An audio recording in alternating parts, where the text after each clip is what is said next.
It wasn't my first solo camping trip, but it was the first time I ventured this deep into the wilderness.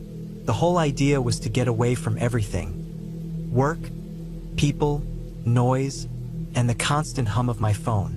I had been feeling suffocated lately, and a weekend surrounded by trees and silence felt like exactly what I needed to reset.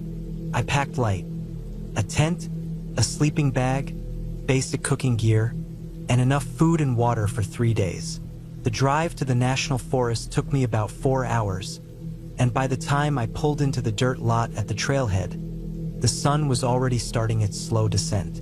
I checked my map one last time, noting the path I planned to follow. The trail was moderately challenging, weaving through thick woods with patches of rocky terrain, but nothing I hadn't handled before.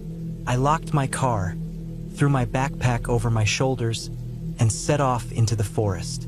As I walked, the world around me grew quieter. The chirping of birds, the rustling of leaves in the breeze, and the occasional snap of a twig underfoot were all I could hear. It was peaceful in a way that felt almost sacred. After about 2 hours of hiking, I reached a small clearing near a stream. It seemed like the perfect spot to set up camp.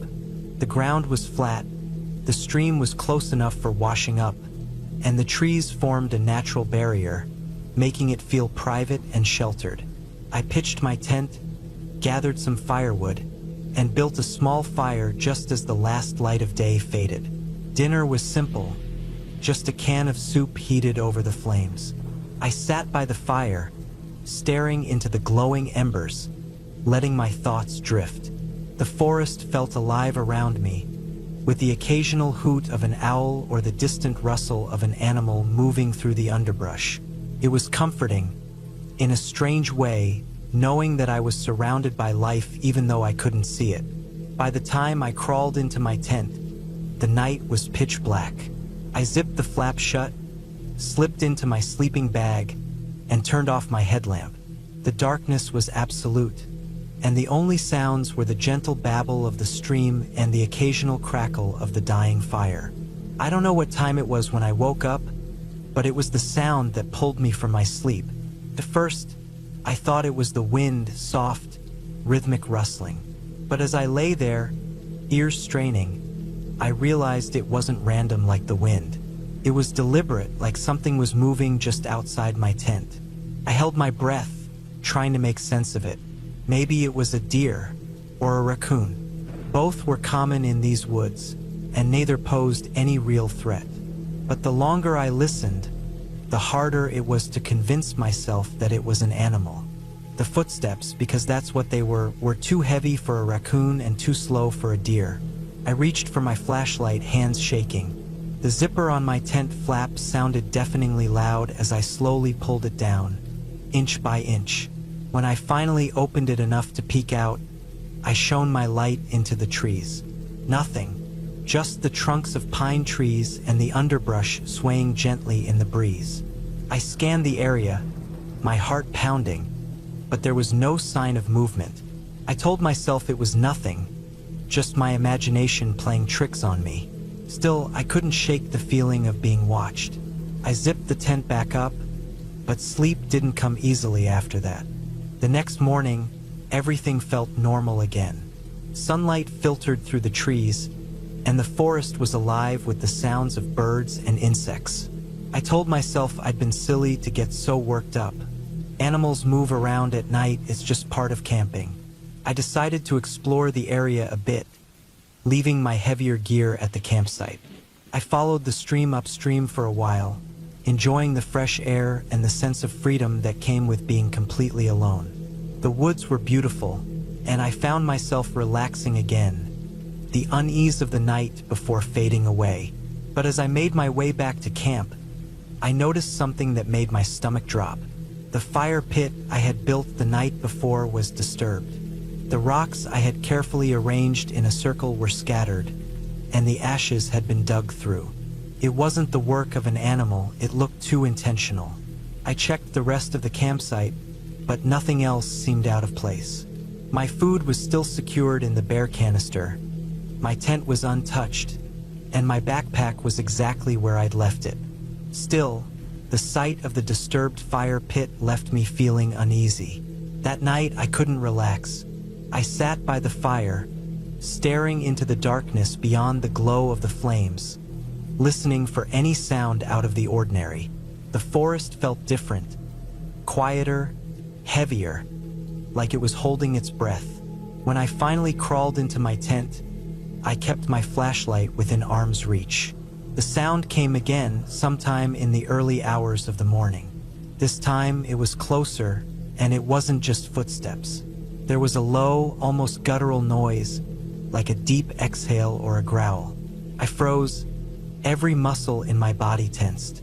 The sound was right outside my tent now, and the fabric seemed impossibly thin. I didn't dare move, didn't even breathe, as the sound moved around me.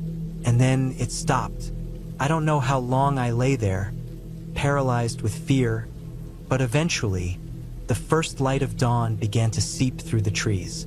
When I finally mustered the courage to unzip the tent and look outside, my heart sank.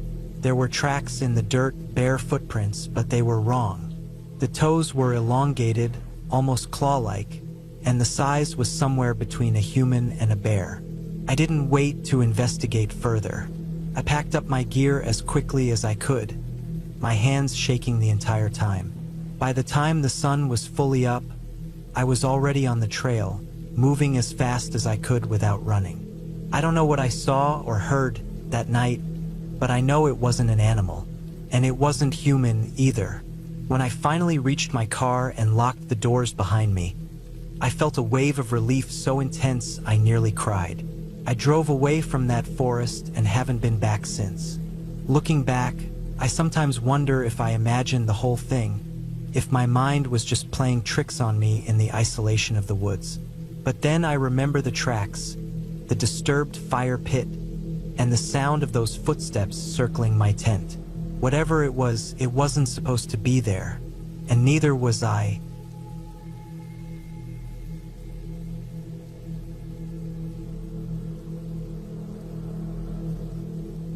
The night air was cold against my skin, despite the layers of clothing I had thrown on before crawling into my sleeping bag.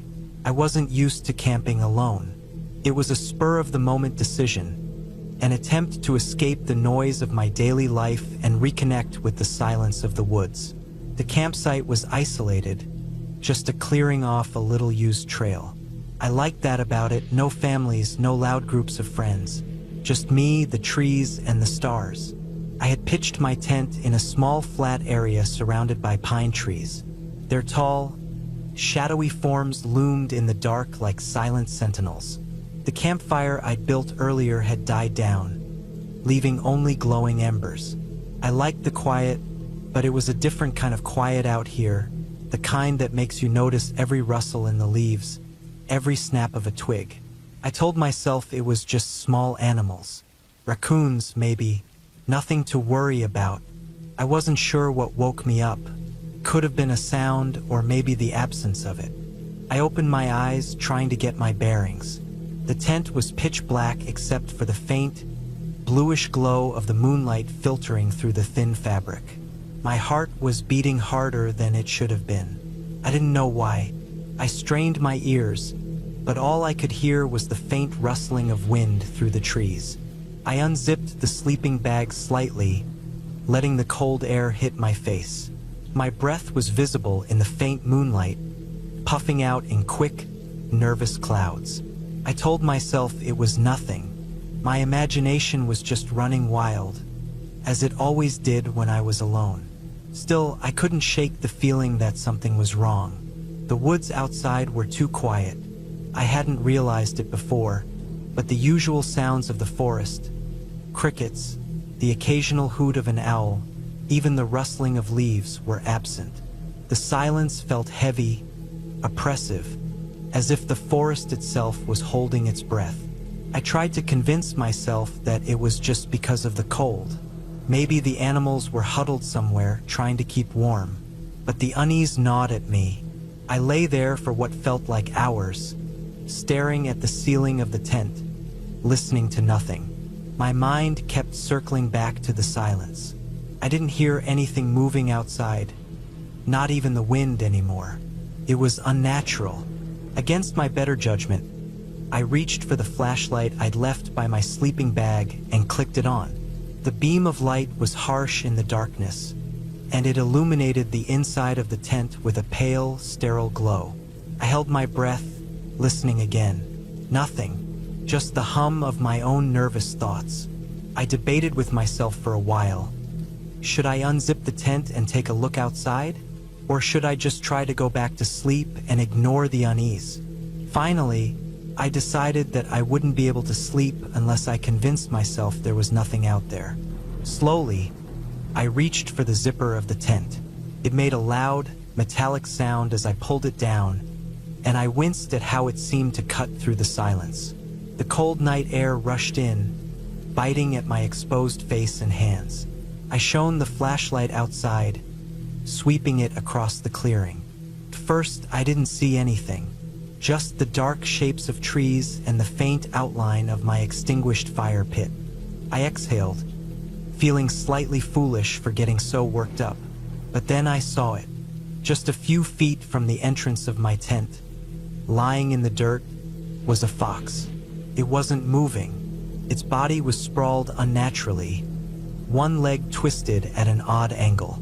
The fur on its neck was matted and dark, and even in the dim light, I could see the stain of blood. My stomach twisted, and I felt a wave of nausea rise in my throat. I turned off the flashlight instinctively, plunging myself back into darkness. My heart was racing now, pounding so hard I could hear it in my ears. I didn't know what to do. My mind raced with possibilities. Had it been killed by a predator? But why would a predator leave the body untouched? And why so close to my tent? I sat there for what felt like forever, trying to calm myself down. I told myself it was just a coincidence. Maybe the fox had been injured and crawled here to die. It didn't explain everything, but it was the only explanation I could cling to that didn't involve something worse. Eventually, I managed to convince myself to zip the tent back up. I didn't want to look at it anymore. I didn't want to think about it. But as I lay back down, I couldn't stop my mind from spiraling. If something had killed the fox, was it still out there? Was it watching me now? The hours dragged by and I didn't sleep. Every little sound outside made me jump. My flashlight stayed clutched in my hand, ready to flick on at a moment's notice. But nothing else happened. The forest remained deathly quiet. When dawn finally broke, the first rays of sunlight filtering through the trees, I felt a wave of relief. The pale light made everything seem less sinister, though the unease lingered. I unzipped the tent cautiously, peeking outside. The fox was still there, its body stiff and lifeless in the morning light. I forced myself to step out of the tent, my boots crunching on the frosty ground. The sight of the fox was worse in daylight. Its fur was a rusty orange, stained with dark, dried blood. Its eyes were open, glassy and lifeless, staring at nothing. I felt a shiver run down my spine. As I examined the area, I noticed something that made my stomach drop. There were no tracks around the fox. The ground was soft and damp from the cold, perfect for leaving impressions. But there was nothing. No paw prints, no drag marks, nothing to suggest how it had gotten there. It was as if it had simply appeared. I packed up my camp quickly, my movements frantic and clumsy. I didn't care about breakfast or savoring the morning air. I just wanted to get out of there. The unease was unbearable now, a heavy weight pressing down on me. As I worked, I kept glancing over my shoulder, half expecting to see something or someone watching me. The hike back to my car was grueling, even though it wasn't far. Every snap of a twig or rustle of leaves made me jump. I couldn't shake the feeling that I was being followed, though when I looked behind me, there was nothing there, just the empty trail winding through the trees. When I finally reached my car, I tossed my gear into the trunk and climbed into the driver's seat, locking the doors behind me. My hands were shaking as I fumbled with the keys. The engine roared to life, and I pulled out of the parking lot without a second thought, the tires kicking up gravel as I sped away. Even now, weeks later, I can't explain what happened that night. I've replayed it in my head 1,000 times, trying to make sense of it, but I always come up empty. I haven't been camping since. I don't know if I ever will again.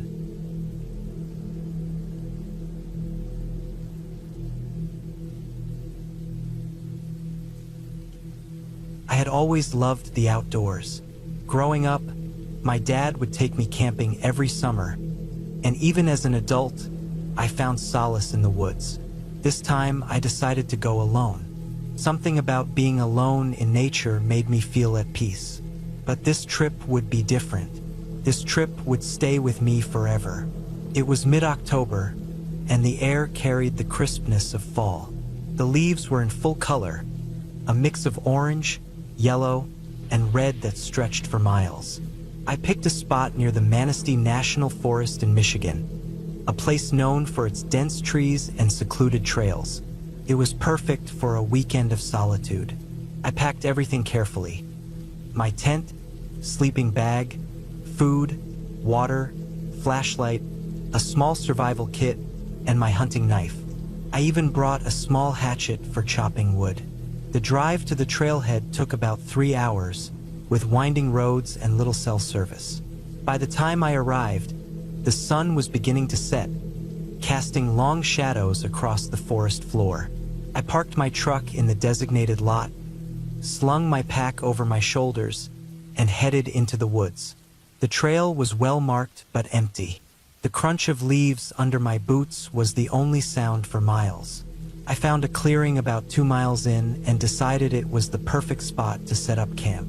The trees formed a natural wall around the clearing, giving it a sense of safety and isolation. After pitching my tent and gathering some firewood, I lit a small fire. The warmth was comforting as the temperature began to drop. I roasted a couple of hot dogs and ate them quickly, savoring the simplicity of the meal. The sky above was a blanket of stars, and the forest around me was alive with the sounds of crickets and distant owls. As the night deepened, I began to feel uneasy. It wasn't fear exactly, but an instinctual awareness that something wasn't right. The forest seemed quieter. The usual hum of insects and rustle of leaves had faded. I told myself it was just my imagination and climbed into my tent, zipping it up tightly. Sleep came slowly. Every little sound outside felt amplified. A branch snapping, the rustle of leaves, the occasional gust of wind. Around midnight, I heard something different, something heavy moving through the underbrush. My heart began to race. It didn't sound like a deer. It sounded bigger, more deliberate. I grabbed my flashlight and hunting knife, hesitating for a moment before unzipping the tent just enough to peek out. The beam of light cut through the darkness, but I saw nothing. The forest was still, too still. I told myself it was probably a raccoon or a bear and settled back into my sleeping bag, but the uneasy feeling lingered. The sound came again, closer this time. It wasn't just movement, it was breathing, deep, guttural breaths that sent a chill down my spine. I froze, gripping my knife so tightly my knuckles turned white. The breathing circled my tent, slow and deliberate. Suddenly, there was a loud sniff near the tent flap. Whatever it was just inches away. My mind raced. Should I run? Should I stay still? The next sound made the decision for me. A low growl, deep and resonant, shook the air. I bolted, knife in one hand, flashlight in the other. I burst out of the tent and ran. The fire had burned down to embers, casting a faint orange glow. I didn't stop to look back. I didn't even think about where I was going. I just ran. The forest seemed endless, every tree looking the same. My lungs burned, and my legs felt like lead, but I couldn't stop. The growls turned into snarls, and the sound of heavy footsteps followed me, crashing through the underbrush. I tripped over a root and fell hard, the flashlight flying out of my hand. I scrambled to my feet, but before I could pick up the flashlight, I saw it. It was standing about 10 feet away, partially obscured by the trees. At first, I thought it was a large dog, but then it stood upright. It was massive, easily 7 feet tall, with broad shoulders and long arms that ended in claws. Its fur was dark and matted, and its eyes glowed faintly in the darkness. Its face was unmistakably canine, but there was something almost human about it. We stared at each other for what felt like an eternity. My mind was screaming at me to run, but my body wouldn't move. The creature tilted its head, studying me, as if deciding what to do next. Then, without warning, it let out a deafening roar that echoed through the forest. Adrenaline kicked in, and I ran again, this time with no sense of direction. The crashing sounds behind me grew louder. I knew I couldn't outrun it. My only chance was to hide. I spotted a fallen tree with a hollowed-out trunk and dove inside, curling up as small as I could. I held my breath, clutching the knife, and listened. The footsteps slowed, then stopped. The creature was close, too close. Through a small gap in the wood, I saw its legs. It was sniffing the air, searching for me. I bit my lip to keep from making any noise. Minutes passed, though it felt like hours. Finally, the footsteps moved away. I stayed in that hollowed-out log until dawn, too scared to move. When the first rays of sunlight pierced the forest, I emerged cautiously. There was no sign of the creature, but the ground was littered with enormous claw marks. I made my way back to my campsite, shaking with every step. My tent was shredded, and my supplies were scattered, but the creature was gone. I didn't waste time. I grabbed what I could and headed back to the trailhead. When I reached my truck, I collapsed into the driver's seat, locking the doors and catching my breath. I didn't care about the gear I left behind or the miles I had to drive to get home. I just wanted to be as far away from that forest as possible. That was the last time I went camping alone. To this day, I don't know what I saw, but I know it wasn't a bear or a wolf. It was something else, something I hope I never see again.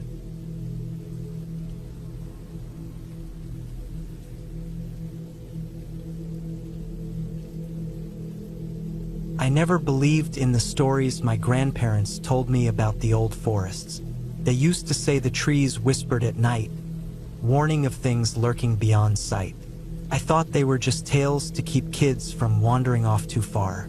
But one summer, I went camping, and I'll never doubt those stories again. I planned the trip as a way to disconnect. Work had been a grind, and I needed to clear my head. I chose a spot deep in the forest, far from the crowded campsites and tourist trails. It was the kind of place you only find if you're looking for isolation. I drove for hours on dirt roads, then hiked another 2 miles into the woods, carrying everything I needed in my pack. The first day was uneventful. I pitched my tent on a flat patch of ground near a small stream. The water was cold and clear, and the air smelled of pine and damp earth. I spent the afternoon gathering firewood, setting up camp, and enjoying the silence. No cars, no voices, no distractions. Just me and nature.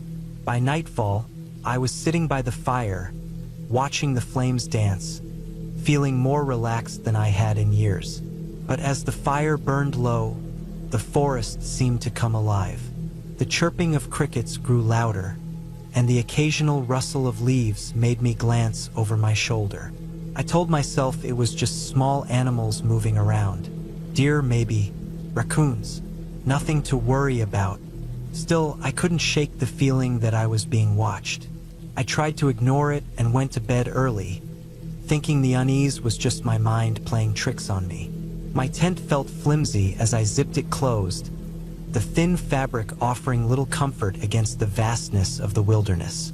I laid in my sleeping bag, listening to the sounds outside. The wind rustled the trees, and the stream gurgled softly. I told myself it was peaceful, but deep down I felt exposed. Sometime after midnight, I woke up. At first, I wasn't sure why. The fire had burned out, leaving the campsite in complete darkness. I stayed still, listening. That's when I heard it. A low, guttural growl, faint but unmistakable. My heart pounded in my chest. It wasn't close, but it was out there. I lay there, straining to hear more. The growl came again, followed by a snapping twig. It sounded closer this time. My mind raced through possibilities. A bear, maybe a cougar. Both were rare in the area, but not impossible. I reached for the flashlight next to my sleeping bag, careful not to make too much noise. My hand shook as I clicked it on and shone the beam around the tent. Nothing, just the thin walls of the tent and the gear I'd brought inside. But outside, the growling continued, louder now. Whatever it wasn't afraid to make its presence known. I stayed awake, gripping the flashlight like it was a weapon, until the sounds eventually stopped. By dawn, the forest felt normal again, almost friendly. Birds chirped, and the sunlight filtered through the trees. I convinse myself I de overreacta. Animals are curious. Maybe it had been a stray dog or a coyote. I decided to stay another night, thinking I'd feel better once I got used to the forest's rhythms. The day passed quietly. I explored the area, following the stream and taking in the beauty of the woods. But even in the daylight, I couldn't shake the feeling of being watched. I kept catching movement out of the corner of my eye, branches swaying when there was no wind, shadows that seemed to dart between the trees. I told myself it was just my imagination. By evening, the unease had settled deep in my bones. I built the fire higher than the night before and kept my flashlight close. As the sun dipped below the horizon, the forest grew eerily quiet. The crickets were gone, and the usual night sounds were replaced by an oppressive silence. I was sitting by the fire when I heard it again. A low growl, this time closer than before. My skin prickled as I scanned the darkness beyond the firelight. The sound was different now, deeper, more resonant. It wasn't just an animal noise.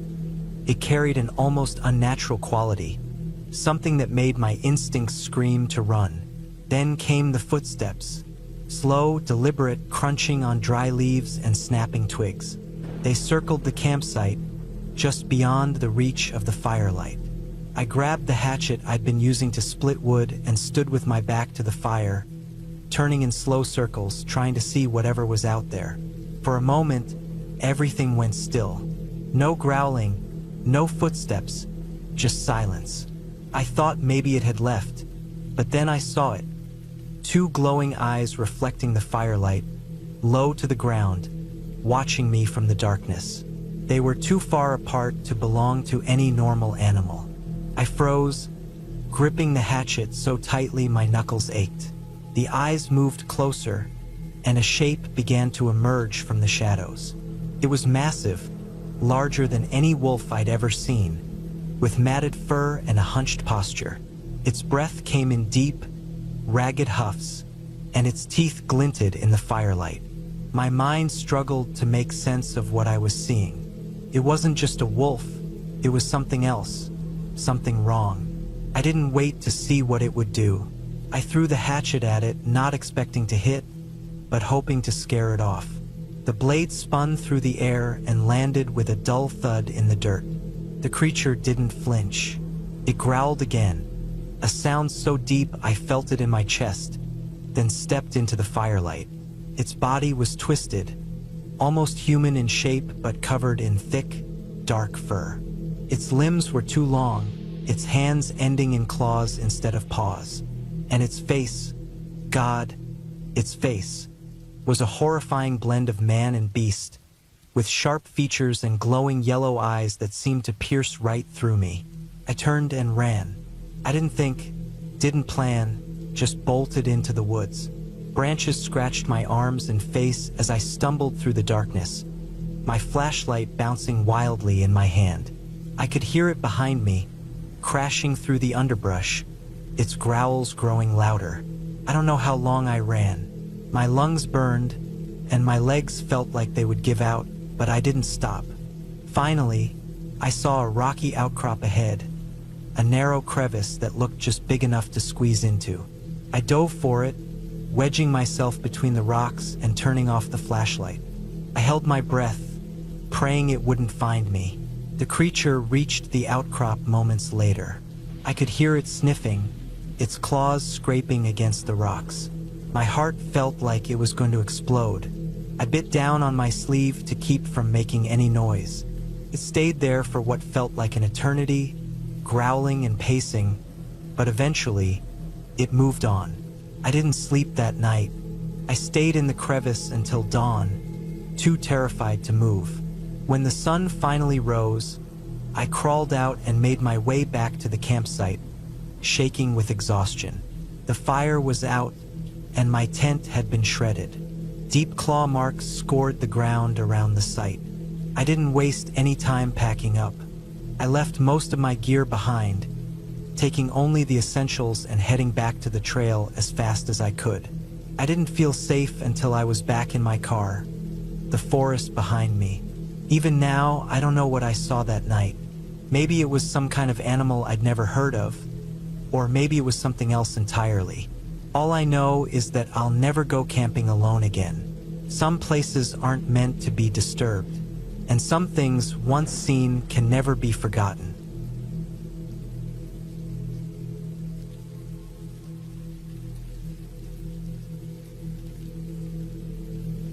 I don't know why I thought camping alone was a good idea.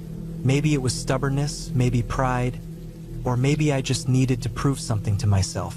Either way, I found myself in the middle of the national forest, about 10 miles from the nearest road, surrounded by trees that seemed to stretch endlessly in every direction. The first day went fine. I parked my truck at the trailhead, loaded my backpack, and set out into the wilderness.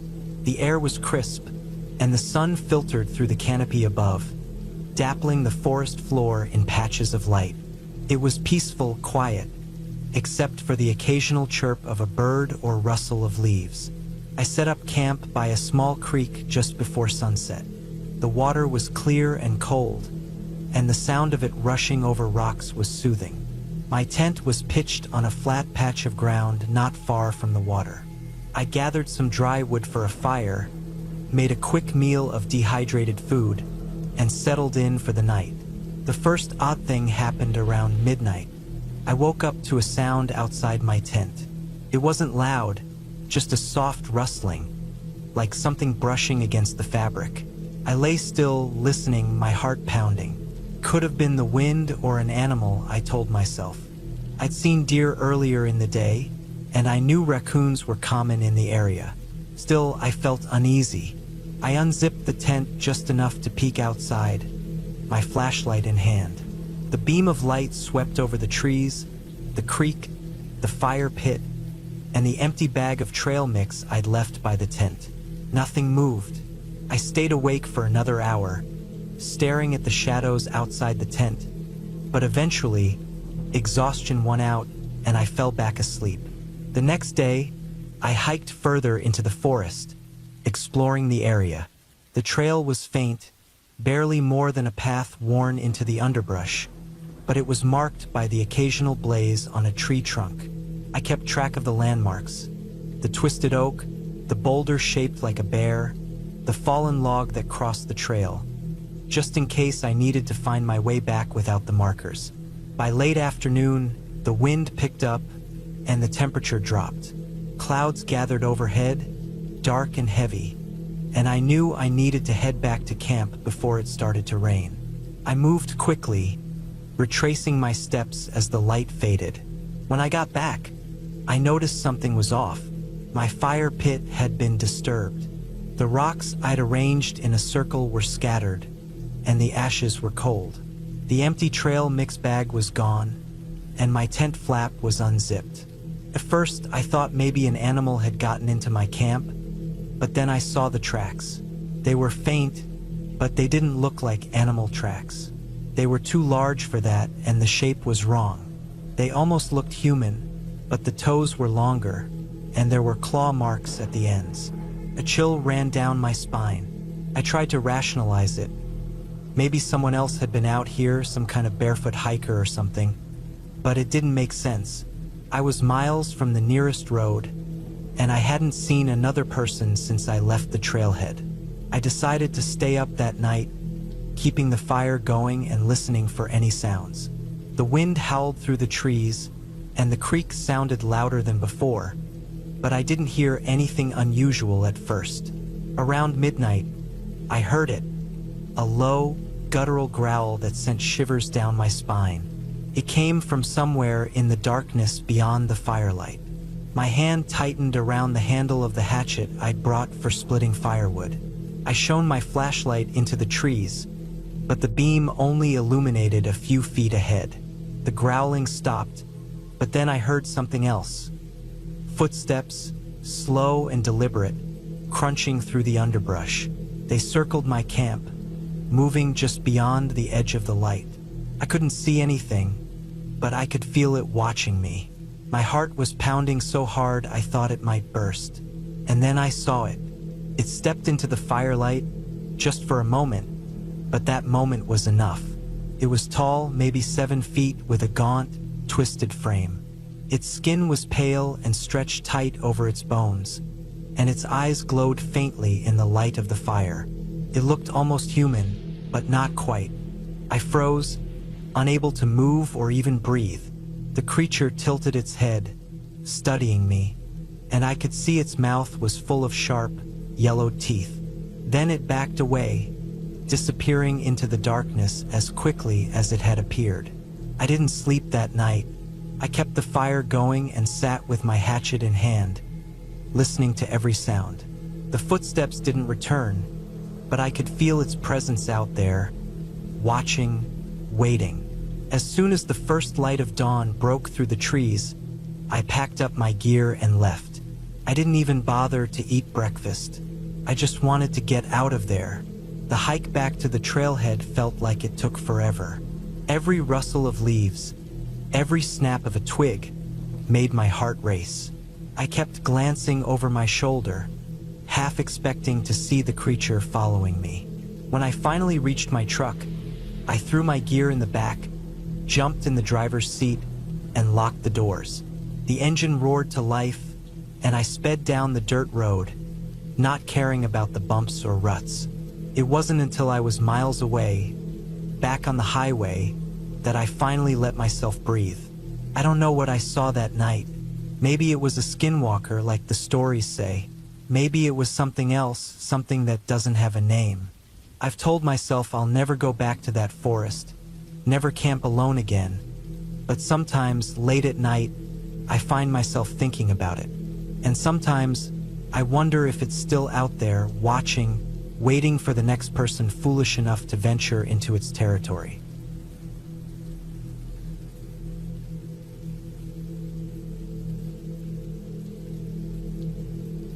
I always loved camping. The idea of being out in the middle of nowhere, surrounded by the sounds of nature, always made me feel calm. That's why, even though none of my friends could join, I decided to go on a solo camping trip last fall. I had the weekend off work and wanted to escape the stress of the city. I chose a spot deep in the woods, far from any designated campsites. It was a place I'd been to a few times before with friends, so I knew the trails and felt comfortable going alone. I packed light: a tent, some food, water, a flashlight, a small knife, and other essentials. The plan was to hike in the afternoon, set up camp by sunset, and just enjoy the quiet for a couple of days. The first part of the hike went smoothly. The air was cool but not cold, and the forest smelled earthy and fresh after a recent rain. Leaves crunched under my boots as I followed the narrow trail deeper into the woods. The further I walked, the less I could hear the distant hum of highways or the occasional plane overhead. By the time I reached my chosen spot, it was just me and the forest. I found a clearing surrounded by tall trees, with a view of a small creek nearby. It felt secluded but not too isolated. which was exactly what I wanted. I set up my tent, gathered some firewood, and started a small fire to cook dinner. The sun was setting, and the sky turned a soft orange before fading into a deep blue. After eating, I sat by the fire for a while, staring into the flames and listening to the chirping of crickets and the rustling of leaves. It was peaceful, the kind of peace that almost makes you forget how vulnerable you are out there, away from everything. It wasn't until later that night, when I crawled into my tent to sleep, that I noticed something strange. I was lying in my sleeping bag, staring up at the roof of the tent, when I heard it. At first, it sounded like faint footsteps, slow and deliberate. I thought it might be an animal, maybe a deer or a raccoon, so I stayed quiet, hoping it would move on. But the footsteps didn't stop. They got closer. I froze. My heart started pounding in my chest. The sound was too heavy to be a raccoon or a deer.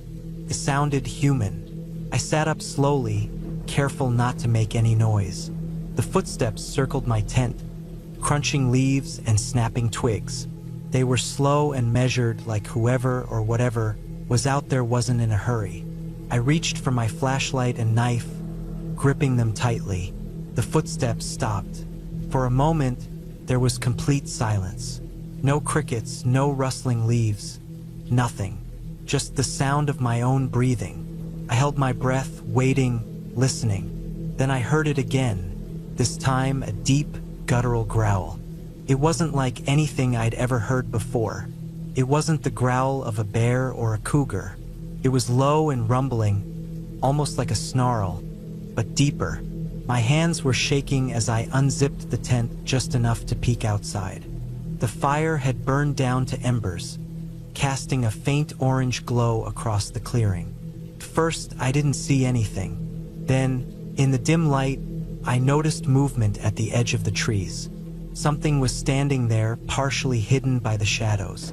It was tall, much taller than any person, and its shoulders were broad, almost unnaturally so. The dim light from the embers barely outlined its muscular frame. It had a strange, hunched posture, like it was ready to pounce. I couldn't make out its face, but I could see its eyes. They reflected the faint light, glowing faintly in the darkness. I didn't move. I didn't even blink. Every instinct in my body screamed at me to run, but I knew better. Whatever that thing was, it was faster and stronger than me. If I ran, it would chase me. For what felt like an eternity, we just stared at each other. It didn't move closer, but it didn't back away either. My mind raced with thoughts. What was it? A mutated animal? Some kind of predator I didn't know about? I'd never heard of anything like it in this area. Then, as suddenly as it had appeared, it turned and walked back into the trees. His footsteps were heavy and deliberate, just like before. I didn't sleep that night. I sat in my tent, clutching my knife and flashlight, jumping at every sound. The forest, which had felt so peaceful earlier, now felt hostile and suffocating. When the sun finally rose, I packed up my gear as quickly as I could. The clearing looked normal in the daylight, as if nothing had happened, but I couldn't shake the feeling that I was being watched. The hike back to my car felt endless. Every snap of a twig or rustle of leaves made my heart race. I kept looking over my shoulder, half expecting to see that thing following me. But I didn't. When I finally reached my car, I threw my gear into the trunk and locked the doors as fast as I could. As I drove away, I couldn't stop glancing in the rearview mirror, half expecting to see those glowing eyes staring back at me. Even now, months later, I can't explain what I saw that night. I've read about wildlife and tried to find answers, but nothing fits. Part of me wonders if it was just my imagination, some trick of the light and shadows. But deep down, I know it wasn't. I haven't gone camping since. The forest, once my refuge, now feels like a place I don't belong. Whatever was out there that night, I'm just grateful it didn't decide to attack me. Could have easily. Maybe it was just curious. Maybe it didn't see me as a threat. Or maybe it was just waiting for the right moment.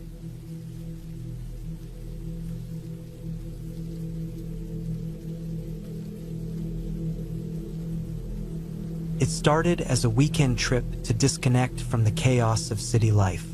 I had planned the camping trip for months, researching the best spots and picking an area that promised both solitude and serenity.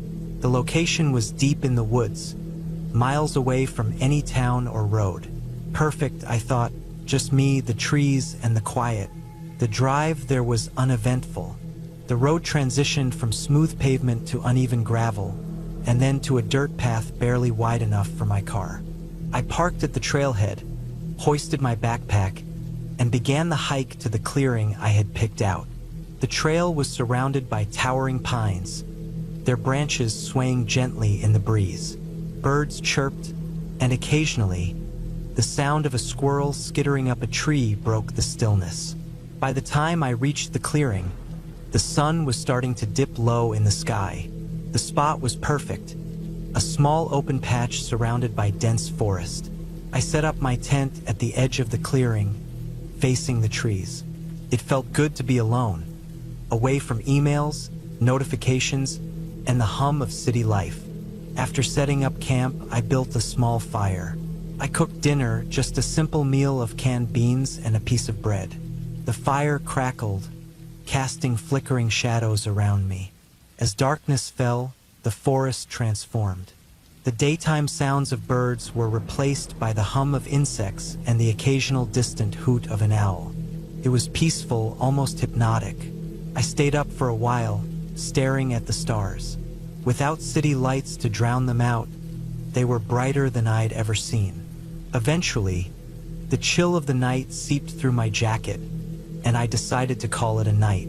I doused the fire, zipped myself into my tent, and crawled into my sleeping bag. The forest sounds outside were a comforting backdrop as I drifted off to sleep. I woke up abruptly sometime later. At first, I wasn't sure why. The forest outside was silent, except for the occasional rustle of leaves in the breeze. I stayed still, listening. That's when I heard it, soft, deliberate footsteps crunching on the dried leaves outside my tent. My heart started to race. I told myself it could be an animal, a deer, or maybe a raccoon. But these footsteps were slow and heavy, too deliberate to belong to any small animal. I stayed perfectly still, my breath shallow, straining to hear more. The footsteps stopped, then resumed, circling the tent. I cursed myself for not bringing a weapon. I had a small knife in my bag, but it was buried under clothes and gear. I didn't dare move to get it. My mind raced through possibilities. Could it be another camper? But why would someone be wandering around my tent in the middle of the night? I hadn't seen anyone else for miles during my hike. The footsteps stopped again, just outside the tent. My heart pounded so loudly I was sure whoever or whatever it was could hear it. Then the sound of breathing, not mine. This was deeper, heavier, and coming from just beyond the thin fabric of the tent. I lay there paralyzed. Every instinct screamed at me to run, but I couldn't move. The breathing continued for what felt like hours, but was probably only minutes. Then, the footsteps started again, moving away this time, fading into the distance until there was only silence. I didn't sleep for the rest of the night. I stayed in my sleeping bag, clutching a flashlight I had finally worked up the courage to grab. Every sound outside made me jump. The hours dragged on until the faint light of dawn began to creep through the trees. When the sun was fully up, I finally unzipped the tent and stepped outside. The forest seemed normal, almost welcoming in the daylight, but I couldn't shake the unease. I looked around the campsite, searching for any signs of what had happened. That's when I saw them. Footprints in the dirt, circling my tent. They were unmistakably human, larger than mine, and barefoot. The prints led into the trees but didn't come from the direction I had hiked in from. They came from deeper in the woods. I packed up my camp as quickly as I could. The tranquility I had sought was gone, replaced by a gnawing sense of dread. As I hiked back to my car, I kept glancing over my shoulder, half expecting to see someone or something following me. When I reached the car, I threw my gear in the trunk and got in, locking the doors before starting the engine. The drive back felt longer than the drive in, every shadow in the trees making me jump. I didn't stop until I was home. I never figured out who or what had been outside my tent that night. I told myself it was just some harmless drifter, maybe someone curious about my camp. But the bare footprints and the deliberate way they had circled my tent didn't sit right with me. I haven't been camping since. I still love nature, but now I stick to daytime hikes and always in areas with other people around. That night taught me that solitude can sometimes come with its own dangers. And the woods, as beautiful as they are, can hold secrets you might not want to discover.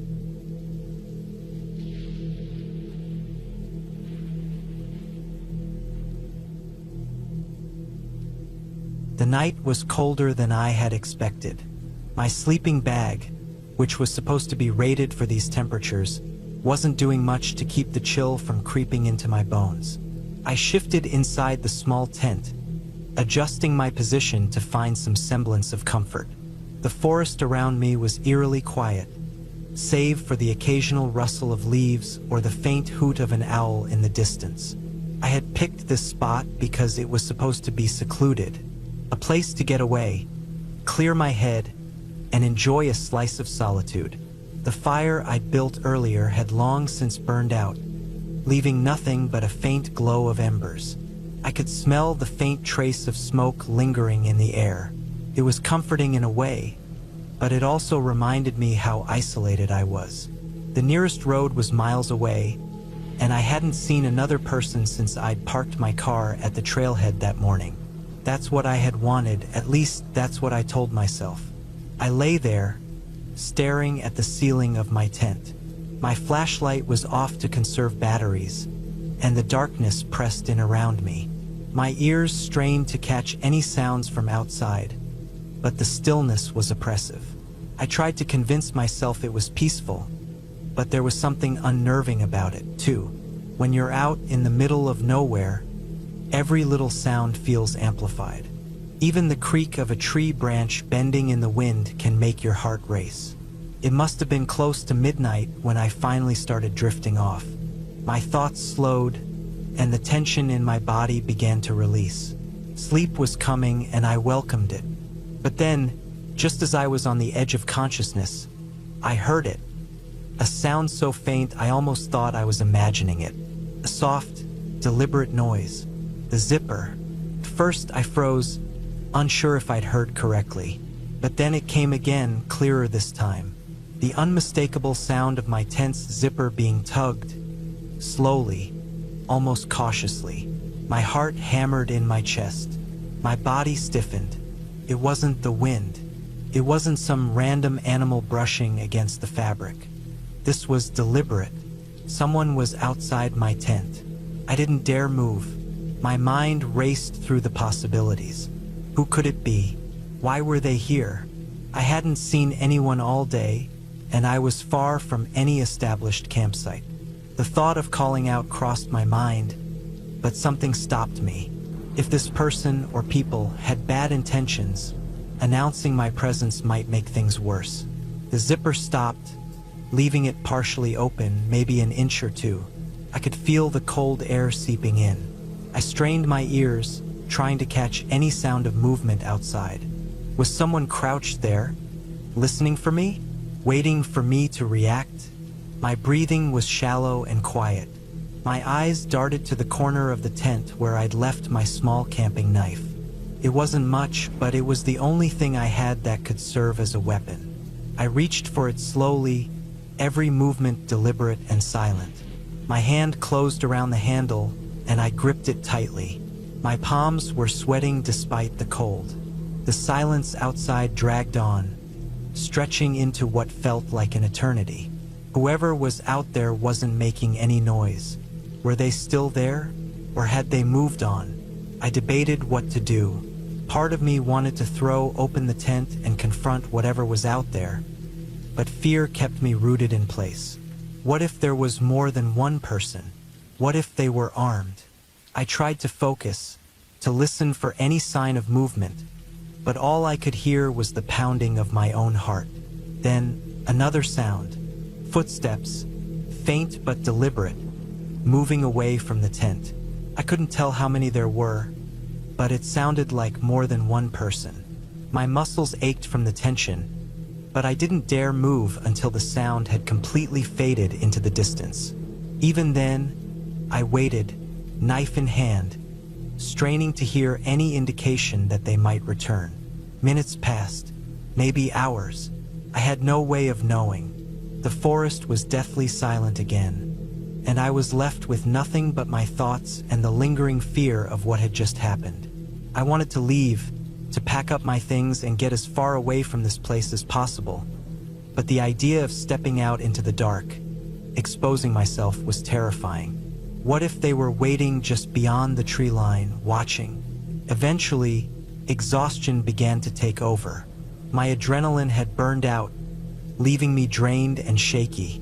I sat there, clutching the knife, until the first light of dawn began to filter through the trees. The pale gray light gave me just enough courage to unzip the tent and peek outside. The forest looked peaceful, as if nothing had happened. But when I stepped out, I noticed something that made my blood run cold. Footprints, several of them circling my tent. They were fresh, the damp earth still holding their shape. There was no mistaking it. Someone had been here. I followed the tracks for a short distance, but they disappeared into the underbrush. Whoever it was, they knew the area well enough to cover their trail. I packed up my campsite as quickly as I could, my eyes constantly scanning the trees. Every rustle of leaves, every snap of a twig, made me jump. By the time I reached my car, I felt like I had aged 10 years.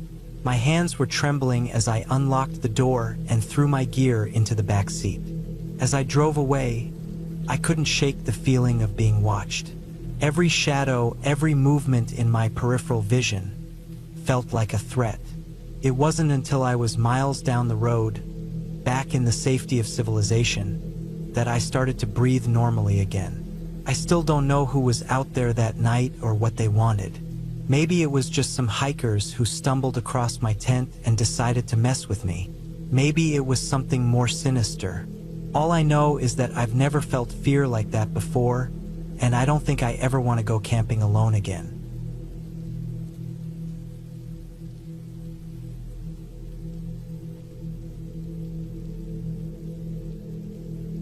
I never thought I'd find myself camping alone, especially after everything I'd read online about the dangers. But after months of work stress and feeling disconnected from life, I craved solitude. I figured a weekend in the woods would be just the thing to reset. I chose a campsite far from the city, one tucked away in the dense forest, surrounded by nothing but trees and silence. The first day was uneventful. I arrived in the late afternoon, parking my car on the gravel lot at the trailhead. I packed light, just a tent, a sleeping bag, some food, water, and a knife, mostly for utility, but also for peace of mind. I had checked the maps and picked a spot about 3 miles in, next to a small creek. It felt secluded but not too far from civilization. By the time I reached the site, the sun was low, casting long shadows between the trees. The air was crisp, and the forest was alive with the faint rustle of leaves and the occasional chirp of crickets. I pitched my tent, gathered some dry wood, and started a small fire. Dinner was nothing fancy, just a can of beans heated over the flames. I sat there watching the fire dance, and for the first time in months, I felt a little bit of peace. The quiet of the woods was soothing, almost hypnotic. As darkness settled, the fire became my only light. Beyond its glow, the forest was a black void. I felt small out there, a single flicker of life surrounded by endless wilderness. I crawled into my tent around 10 p.m., leaving the fire to smolder out. I woke up a little after midnight. At first, I wasn't sure why. The night was silent, except for the occasional rustle of leaves in the breeze. My tent felt suffocatingly dark and still. I thought maybe I'd been startled awake by a dream, but then I heard it, a faint crunch of footsteps outside. First, I froze. I told myself it had to be an animal. Deer were common in this area, and it could have been anything wandering nearby. I strained my ears, my heart pounding in my chest. The sound came again, slow and deliberate. Not the skittering of an animal, but the weighty, measured steps of a person. I silently cursed myself for choosing such a remote spot. My knife was next to my sleeping bag, and I clutched it tightly. I debated calling out, but decided against it. If someone was out there, they'd already know I was here. No use giving away how scared I was. The footsteps stopped, and for a long moment, there was nothing but the sound of my own breathing.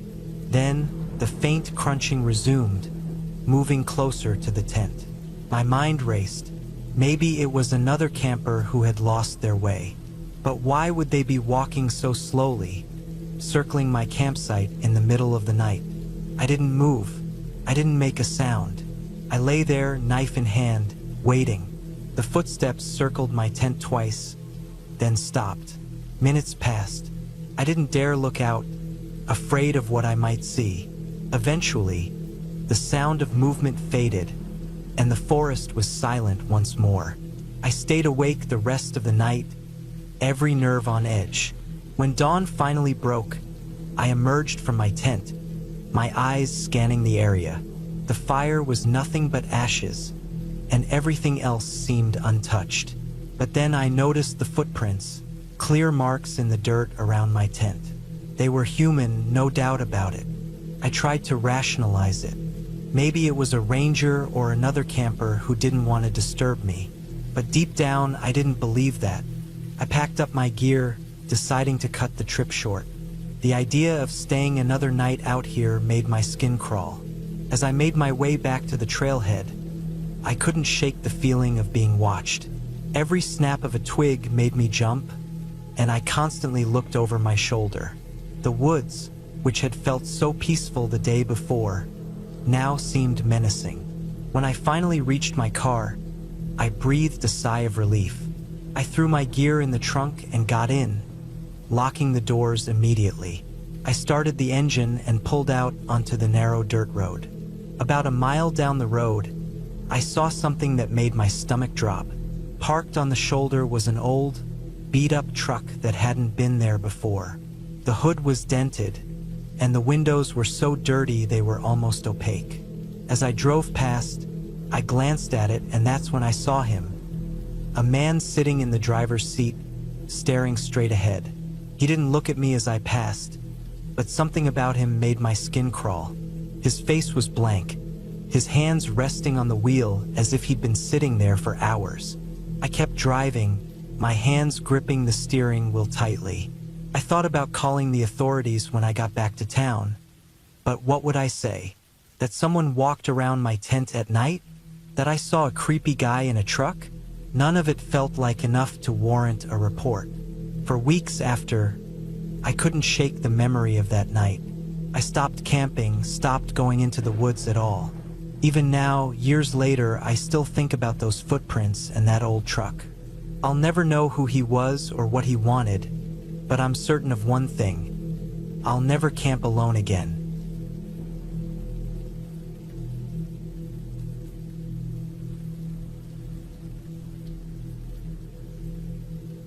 Took me weeks to finally plan my solo camping trip. I wanted to escape the chaos of everyday life, to feel the quiet of nature, to sit by a fire and stare at the stars. I chose a remote location in the forest, far from the nearest town. It wasn't a famous camping spot, but it was well known enough to feel somewhat safe, or so I thought. I parked my car on the dirt road at the edge of the forest and double-checked my gear. Tent, sleeping bag, flashlight, food, water, a basic first aid kit, and a small knife for cutting rope or wood. It was a short hike to the spot I had chosen, a clearing surrounded by tall trees. The area felt isolated, but not in a bad way. The air was crisp, the trees whispered as the wind pushed through them, and the smell of pine was strong. I set up camp quickly. My tent was pitched under a tall oak tree, and I arranged stones into a circle to create a fire pit. It was late afternoon when I finished, and the sun was beginning its slow descent. I gathered dry wood and kindling for the fire, excited to light it later when the stars came out. Afterward, I decided to explore the area a little. I followed a narrow trail that seemed to loop around the clearing. Birds chirped, and squirrels darted up trees as I walked. Felt peaceful. I was alone, but not in a lonely way. There was a sense of freedom in it. When I returned to my camp, the shadows had grown longer, and the temperature had dropped. I started the fire, the crackling flames a comfort against the encroaching darkness. I warmed a simple meal over the fire and ate while listening to the sounds of the forest. The occasional hoot of an owl or the rustle of leaves reminded me of how alive the woods were.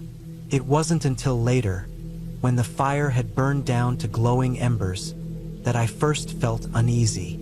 I couldn't explain it at first. It wasn't a sound or a sight, but a gut feeling, a sense that something was off. I brushed it aside, telling myself it was just my imagination. The forest at night could play tricks on anyone. I climbed into my tent, zipped it closed, and slipped into my sleeping bag. The air was cold, but I was warm inside. I lay there, listening to the faint sounds outside. At some point, I drifted off. I woke up to a faint crunching sound, like footsteps on dry leaves. My eyes snapped open, and my heart pounded in my chest.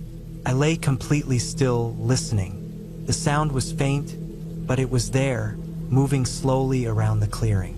I tried to convince myself it was an animal, maybe a deer or a raccoon, but the rhythm of the steps didn't match that of any animal I knew. They were slow, deliberate. I held my breath, straining to hear more. The steps stopped. For a moment, there was nothing but silence. Then, I heard it. The sound of something brushing against the side of my tent. It was so subtle, like a hand grazing the fabric. My stomach twisted in fear. I grabbed my flashlight and knife, gripping them tightly. I didn't turn the flashlight on right away, afraid it would give away my exact location inside the tent. My mind raced with possibilities. Maybe it was another camper, lost and looking for help. But why would they approach so quietly? Why not call out? The brushing sound came again, this time near the entrance of my tent. I couldn't stay silent anymore. I clicked on the flashlight and shined it toward the tent's zipper. There was nothing. The sound stopped immediately. I stayed like that for what felt like hours, holding the flashlight and knife, my heart hammering. Eventually, exhaustion won, and I dozed off, sitting upright. When I woke up, it was dawn. The light outside made me feel braver. I unzipped the tent and stepped out, scanning the area. Nothing seemed out of place at first, but then I saw them. Footprints. Human footprints, leading from the edge of the clearing to my tent and then back into the woods. My stomach dropped. I couldn't tell how fresh they were, but the sight of them made me feel exposed, vulnerable. Someone had been here watching me. I packed up my camp quickly. Every rustle of leaves made me jump. I kept my knife in my hand as I worked, constantly looking over my shoulder. I wanted to be gone before whoever it was came back. The hike back to my car felt endless. The forest, which had seemed peaceful before, now felt menacing. Every shadow, every sound, made me flinch. I felt like I was being watched, though I never saw anyone. When I finally reached my car, I threw my gear into the back seat and locked the doors as soon as I was inside. I sat there for a moment, trying to calm my racing heart. I started the engine and drove away, glancing in the rearview mirror every few seconds, half expecting to see someone step out onto the road behind me. That night, I couldn't sleep. The image of the footprints haunted me. Someone had been there, so close to me, in the middle of nowhere. They could have done anything. The thought of what might have happened if I hadn't woken up in time kept replaying in my mind. I never went back to that spot. In fact, I haven't been camping alone since. The experience taught me that the real dangers in the wilderness aren't the animals or the elements. It's the people you don't see coming.